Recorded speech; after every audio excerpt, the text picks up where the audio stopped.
Fear is only as deep as the mind allows. That's an old Japanese proverb that rings so true. We're faced with fears on a daily basis, sometimes even on a moment-to-moment basis. But what matters is what you choose to do when you come face to face with your fears. On today's episode of Ruby TV, we're going to be discussing what you should do when those fears pop up.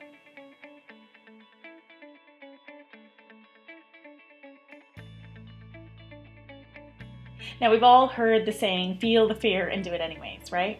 Easier said than done, because fear can feel so overwhelming. It can actually become crippling to the point where you refrain from doing what it is that you set out to do.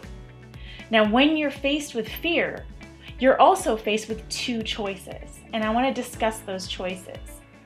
Choice number one is you can let fear win. Now, when you let fear win, you are holding yourself back. You're holding yourself back from your dreams, from your goals, from your ideal life. You are holding yourself back. You are creating that block. When you let fear win, you're also feeding more fear into the situation. So when you feed fear, you're making it grow. And that fear seems to amplify and it'll continue to pop up. You're just perpetuating that fear in your life. You're also settling when you let fear win. You're settling for less. You're settling for something other than your dreams. And that sucks. Why settle when you can go for more? The other thing you do when you let fear win is you're giving away your power. The more you let fear win, the more power you begin to give away. When fear comes on your path, when you find yourself faced with fear, we often let fear win. Why? Because it's easy, right? Because it's comfortable. We feel comfortable in our discomfort. It sounds really weird, but we do. And then the biggest part about this is we've allowed this to become a habit. Letting fear win becomes a habit. Fear drops on your path, you see it, you come face to face with it, and you go the other way because it feels easier. That becomes a habit.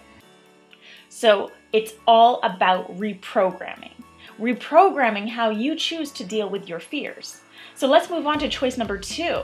When you're faced with fear, you can also choose to challenge your fears, right? So that entails moving forward. That entails pushing through.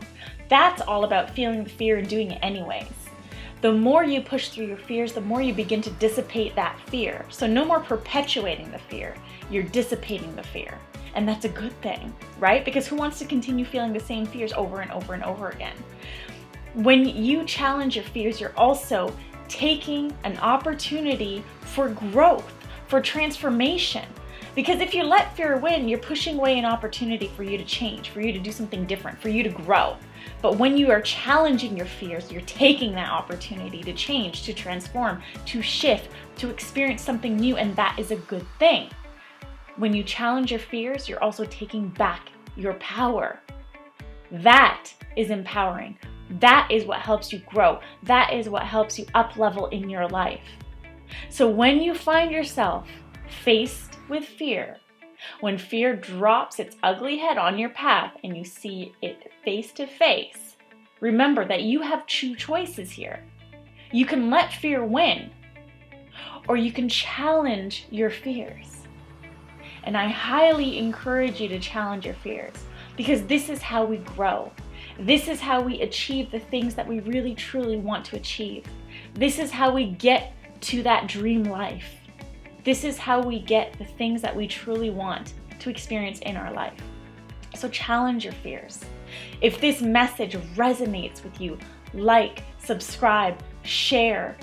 Let's spread the message of challenging your fears because let's face it, we all have dreams. Why not help each other get those dreams? If you have any comments or questions about this video, about this episode, please enter your questions below. I'll be sure to answer them. I am sending you all so much love and light, and go out there and live fearlessly. Challenge your fears. Namaste.